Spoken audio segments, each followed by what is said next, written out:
All right, advanced math kiddos. Today we're going to be talking about adding integers. You guys have been working on this in your Unit 5, Lesson 3.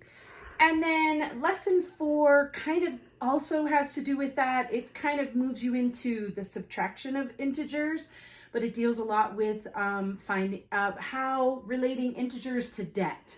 So I talk about that a lot because when I think about subtracting a negative or adding a negative, I'm always thinking about in terms of money and debt. All right, so to start out with, we basically have 4 situations to consider when we are adding integers. On this side of the board, we have 2 of those situations. We can start out with a positive plus a positive. Now, that's the kind of math that you guys have been doing since first grade or kindergarten, adding 2 things together. So 4 plus 6 is 10, 3 plus 2 is 5. Pretty basic, that's what we've been doing. Positive plus a positive, you're always going to get a positive answer. Second situation is when we have a positive plus a negative. So I like to think about this as this is the money that I'm starting out with, and then I have a debt. So if I start out with $5 and I have a debt of -3, meaning I owe somebody $3, I really only have $2. Or if I start out with $8 and I have a debt of -10, I owe $10.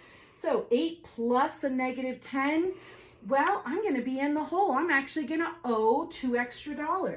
I can pay part of my debt off, but I still owe $2, and that's why I have a -2.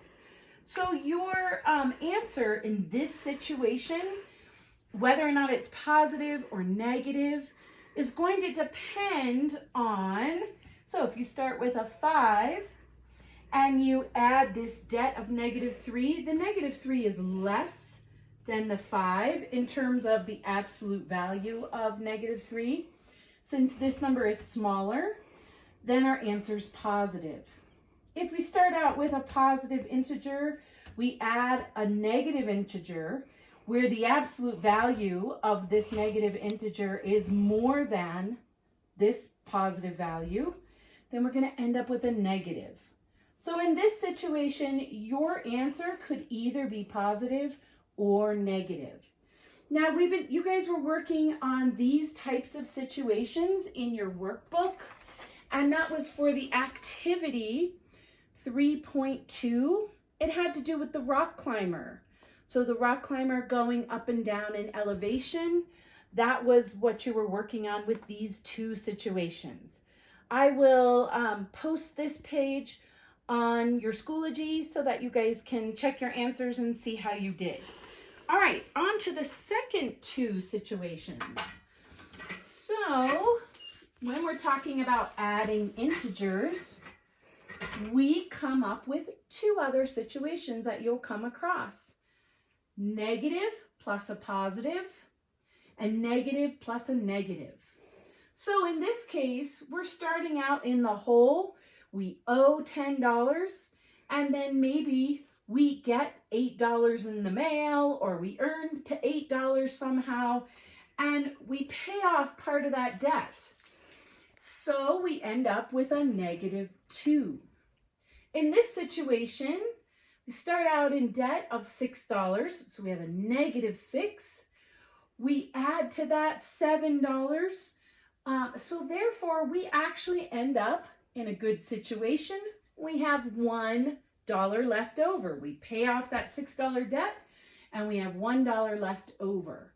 So again, this type of situation where you have a negative plus a positive, it depends on the numbers, whether or not your answer is going to be negative or positive. So if you start out with a -10, the absolute value is 10. 10 is bigger than 8, so therefore my answer will be negative. So this number, bigger than this in terms of absolute value, so it will take that sign.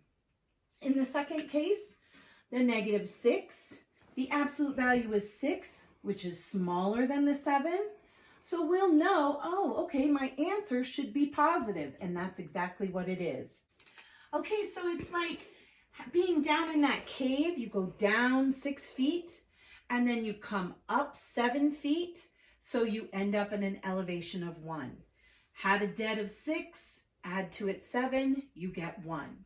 Our final situation that we have is when we add a negative to a negative. So in this case, if you owe some money and then you owe some more money, you're gonna owe a lot of money. So if we start out and we owe $3 and we add to that another debt, I borrow $3 more.